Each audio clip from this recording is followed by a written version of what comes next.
ان لوگوں نے بھی لوگوں کے ساتھ اس بات کا اظہار کیا کہ کتنے افسوس کی بات ہے کہ ہمیں بھی شرمندگی ہوئی کہ جب ان خریداروں نے ہم سے رابطہ کر کے کہا کہ جناب یہ آپ کی شاہی خاندان کا کوئی مہنگا تحفہ ہے جو بکنے کے لیے ہمارے پاس آیا ہے تو کیا ہم لے لیں.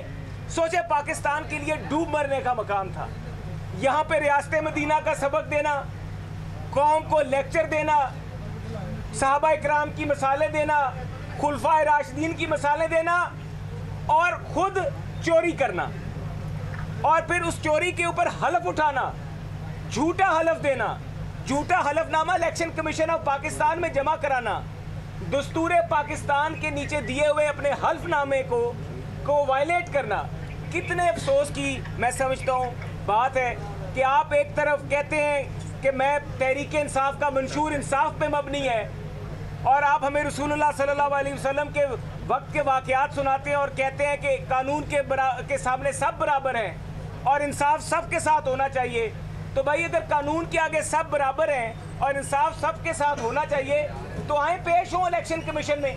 اور آپ بھی قانون کے آگے برابر ہیں. اگر نواز شریف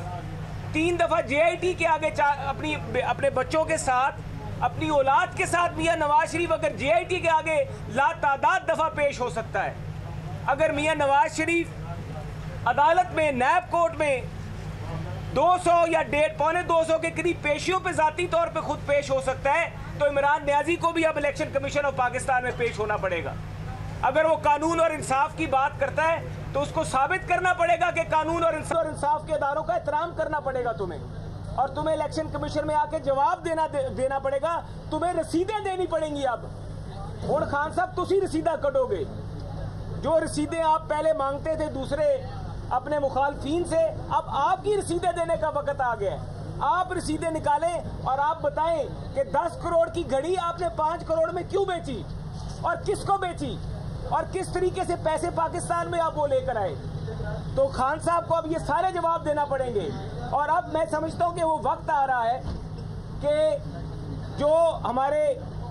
عمران خان کے بڑے پسندیدہ سابق چیف جسٹس ثاقب نثار صاحب جو ہیں, اب ثاقب نثار صاحب کی جو ججمنٹ ہے اس ججمنٹ میں سے ان کے پسندیدہ کرکٹر کے فیض یاب ہونے کا وقت آ رہا ہے. اگر نواز شریف اپنے بچوں سے تنخواہ نہ لینے کے معاملے پر اپنے اثاثہ جات میں اپنے نامینیشن پیپرز میں نہ ظاہر کرنے کی بنیاد پر نااہل ہو سکتا ہے تو اس نے تو بالکل جھوٹ بولا ہے. اس نے تو صاف واضح جھوٹ بولا ہے کہ اس نے وہاں سے تحائف لیے, توشہ خانے میں پیسے بھی جمع کرائے اور پیسے جمع کرانے کے بعد اس نے وہ تحائف ظاہر ہی نہیں کیے. تو اب وہ ثاقب نثار کا جو فیصلہ ہے جو کہ جب یہ بھاگتا ہوا سپریم کورٹ آف پاکستان گیا تھا, اب وہ فیصلہ ثاقب نثار کا جو ہے اب وہ فیصلہ عمران خان پہ بھی لگے گا اور پوری قوم بھی دیکھے گی کہ نواز شریف کو ٹیکنیکل گراؤنڈ پہ کس طرح ناک آؤٹ کیا گیا تھا. پوری قوم یہ دیکھے گی اور تحریک انصاف کے کارکن بھی یہ دیکھیں گے جو اس وقت نعرے لگاتے تھے اور مٹھائیاں بانٹتے تھے سپریم کورٹ کے سامنے کھڑے ہو کے. اب وہ بھی دیکھیں گے کہ ٹیکنیکل گراؤنڈ پہ ناک آؤٹ بندہ کس طرح ہوتا ہے. اور ایک ٹیکنیکل گراؤنڈ عمران نیازی کا تو ٹیکنیکل گراؤنڈ بھی نہیں ہے. اس نے تو جھوٹ بولا ہے, اس نے تو اپنے حلف پہ جھوٹ بولا ہے. اگر اپنا گوشوارہ نکال کے میں چیلنج کرتا ہوں عمران نیازی مجھے عدالت میں لے جائے, میرے خلاف دعویٰ دائر کرے حتک عزت کا, اگر میں یہاں پہ کوئی بات جھوٹی کر رہا ہوں.